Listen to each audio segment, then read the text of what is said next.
కార్యాలు మన జీవితాల్లో జరగకపోతే, కొన్ని ఆలస్యమైపోతే, కొన్ని ఏదైనా జరగకపోతే మనము దేవుని మీద మొదటగా అలుగుతాం. దేవుణ్ణి విడిచిపెట్టేటటువంటి స్థితికి వచ్చేస్తారు చాలామంది.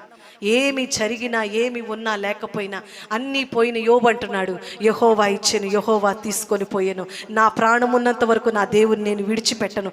ఎంత శ్రమకు నన్ను అప్పచెప్పినా, ఎన్ని నిందల గుండా నేను వెళుతున్నా, ఎన్ని పరిస్థితుల గుండా నేను వెళుతున్నా, నా దేవుణ్ణి మాత్రం నేను ఎప్పుడు చేయి విడవను.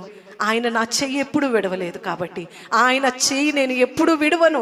ఎన్ని పరిస్థితులు నా ముందుకు వచ్చినా, అందరూ అన్యజనులు వచ్చి నీ దేవుడు ఏడి అని నన్ను అడుగుతున్నా, ఆయన కార్యాలు ఎక్కడ ఉన్నవని నేను అడుగుతున్నా, ఇదిగో ప్రభా నా ప్రాణం ఉన్నంత వరకు నేను విడవను. ఎందుకంటే తెలుసా, నేను నిన్ను అర్థం చేసుకున్నాను. నువ్వు ఎప్పుడైనా మార్పు లేని దేవుడవు. ఎప్పుడైనా నువ్వు ఏ రోజైనా నన్ను విడిచిపెట్టవు. ఖచ్చితంగా ఒకరోజు నా జీవితంలో కార్యం చేస్తావు.